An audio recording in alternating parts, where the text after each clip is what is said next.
నాకు అదృష్టం మామూలుగా లేదు. అది ఎలాగో చూపిస్తాను రండి. Welcome back to our channel. This is Malavika. ఇది వినాయక చవితి డీప్. ఆల్మోస్ట్ అన్ని మండపాల దగ్గర నిన్నే కుంకుమార్చన జరిగిపోయింది. మేము రీసెంట్ గానే ఇక్కడికి వచ్చాం. మనకి పెద్దగా ఇక్కడ పరిచయాలు లేవు. అయినా మా పక్కనంటే ఫోర్స్ చేస్తే కుంకుమార్చనకి వెళ్ళాను. ట్రస్ట్ మీ, నాకు ఇక్కడ ఎవరు తెలియదు. అయినా సరే అందరితో కలిసిపోదామని ఫిక్స్ అయ్యాను.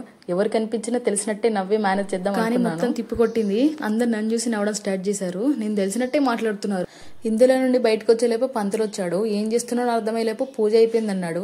అంత త్వరగా కుంకుమార్చన 30 minutes లో ఎలా చేశాడో నాకు అర్థం కాలేదు. ఎవరు నేను అడుగుదామంటే మొహమాట ముందు వచ్చింది. అందరితో గందరగోళం అని సైలెంట్ గా ఉన్నాను. నాకు అస్సలు నచ్చలేదు. ఫాస్ట్ గా చేసి వెళ్ళిపోయాడు. చేసే పూజనే కనీసం ఎక్స్ప్లెయిన్ కూడా చేయలేదు. అది అలా జరిగిపోయింది. ఎవరిని క్వశ్చన్ చేయలేం కదా అక్కడ. ఇంకేముంది, తాంబూలం తీసుకుని ప్రసాదం తీసుకున్నాము. వస్తూ కొన్ని ఫొటోస్ వీడియోస్ తీసుకుని ఇంటికి వచ్చేసా.